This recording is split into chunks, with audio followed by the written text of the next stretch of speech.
আসসালামু আলাইকুম, welcome to my new blog. এক কাপ চায়ের শখে চলে আসলাম আপনাদের সঙ্গে গল্প করতে। এই যে আমার সকাল শুরু হয়ে গেছে। এক কাপ চা খেয়ে দেন বিছানা গুছালাম, চলে এসেছি।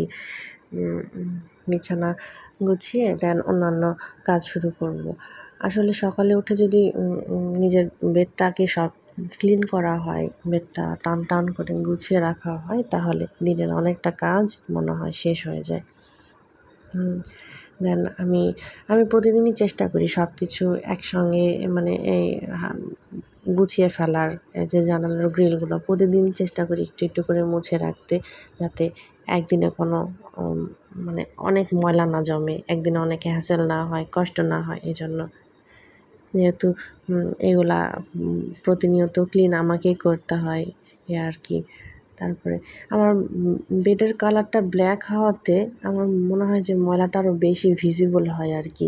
একটু ধুলা পড়লেই মনে হয় এই ধুলাটাই চকচক করছে, ধুলাটাই পড়ে আছে। আর বাসায় রোড সাইড বাসা হওয়াতে প্রচণ্ড ধুলা আসে। তারপর ছোট বেবি বাচ্চা, ও সারাক্ষণ ওর খেলনা নিয়ে খেলতেছে, এই ধুলা করতেছে, মানে ময়লা করছে। এই বারান্দা থেকে টবের থেকে মাটি তুলে নিয়ে এসে খেলতেছে, এগুলাই করে। তারপরে টান টান করে বিছানা আমি গুছিয়ে ফেললাম। গুছিয়ে ফেলে বিছানাটা আসলে গোছানো থাকলে আমার মনে হয় যে না, খুব একটা রিল্যাক্স লাগে, চোখে দেখতেও শান্তি লাগে যে না, গুছিয়ে ফেলেছি, আমার কাজ কমে গেছে। দেন এই যে ঝাড়ু দেওয়ার সময় আমার প্রতিটা দিন এমন করে ময়লা বের হয় আর কি। বুঝি না কোথা থেকে এত ধুলাবালি আসে। তারপর ছোট বেবির বাচ্চা, ও সব কিছু এলোমেলো করে রাখে, এত কিছু ময়লা করে। আর এই যে এই চেয়ারটা অযথাই শুধু আমি ইউজ করতেই পারি না। আমার মনে হয় যে শুধু বেকার নেওয়া হয়েছে এটা। এটা কোনো রিল্যাক্সিং ব্যাপার হয় না। এটাতে চললে আমার কাছে আমার মনে হয় যে আমার মাথা ঘোরায় আরও বেশি। দেন আমি একটু ড্রয়িং রুমটা পরিষ্কার করে নিলাম। এটা এটা পরিষ্কার করে আমি এখন আমি জানি এটা 5 মিনিট ঠিক থাকবে না, আবার এসে এলোমেলো করে ফেলবে। তারপরেও আমার একটা মনের শান্তি যে আমি গুছালাম, একটু পরে আবার গোছাবো, একটু পরে আবার গোছাবো, এই আর কি। দেন আমি এগুলো প্রতিদিন, আমি এটা হচ্ছে মাসে 2-1 বার করে ধুয়ে দিই, কিন্তু প্রতিদিন এভাবে ঝাড়ু দিয়ে একটু বেশি করে ঝেড়ে নিই আর কি, যেন ময়লাটা চলে যায়। তারপরে এই যে তারপরে হচ্ছে সব কিছু পাপোশ বা ওই যেগুলোর জুটরা গাছা জায়গা মতো সব বিছিয়ে নিলাম, যে হবে। পরিষ্কার করে ফেলেছি, এখন একটু সেট করে ফেলি সব কিছু। তারপরে একটু বাচ্চার সঙ্গে হচ্ছে ওর খেলা দেখলাম, ওর সঙ্গে খেললাম আর কি। এটা হচ্ছে কেমন গাড়ি আমি নিজেও বুঝতেছি না যে গাড়ির কেমন সাইজ এটা। এটা নাকি বিল্ডিং গাড়ি। যাই হোক, ছোটো বাচ্চা, কি আর, হাউ কিউট, মাশাল্লাহ। দেন একটু আম খেলাম। আমার এই আমের সিজনে না আর ডায়েট করা হবে না, কারণ দিনে 4-5টা করে আম খাওয়া হলে অলরেডি মনে হয় 2-3 কেজি ওজন আমি গেইন করে ফেলেছি। তারপরে আমার ছেলেকে আমি বোঝাচ্ছিলাম আম খাও, ও আম খাবে না, কারণ ওর খুব একটা পছন্দ না আম। তারপর একটু অরেঞ্জটা দেওয়ার চেষ্টা করলাম, খাই কি দেখি। কিন্তু ইদানিং ও হচ্ছে তেমন কিছুই খেতে চাচ্ছে না। কারণ সিজন চেঞ্জ হচ্ছে, একটু ঠান্ডাও লেগেছে, বাচ্চা কাচ্চা এমনই হয় আর কি।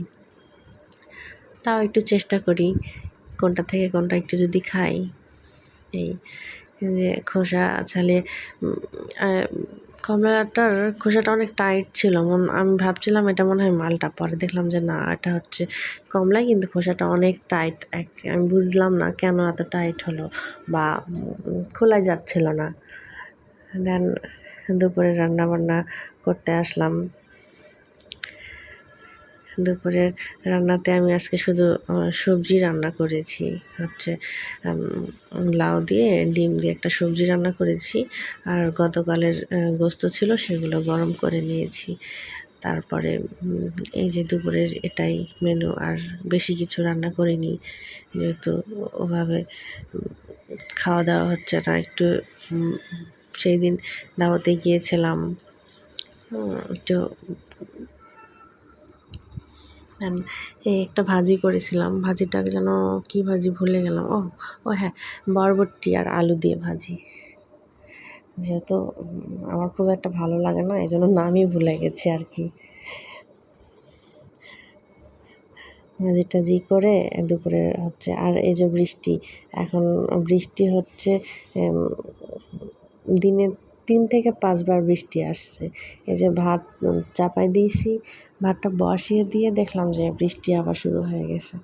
আমার বৃষ্টি খুব ভালো লাগে, তবে এখন মনে হয় যে বৃষ্টি একটা সাজা। কারণ একটা সংসারে বৃষ্টি শুরু হলে মনে হয় যে কোন জানালা খোলা আছে, কোন দরজা খোলা আছে, বেলকনি, সেগুলো সামলাতে হবে।